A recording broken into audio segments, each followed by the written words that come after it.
Badira galdera batzuk pertsona askorentzat inoiz erantzun beharrekoak izan ez direnak. Pertsona horien bizitzak ondo egokitzen direlako normala esaten diogun patroiaren barruan.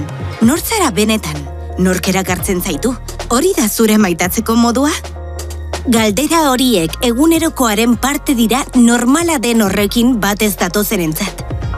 Norbere genero identitatea, sexualitatea edo besterik gabe norbere bizimodua azaltzea, ez da egunero gustura egiten den zerbait.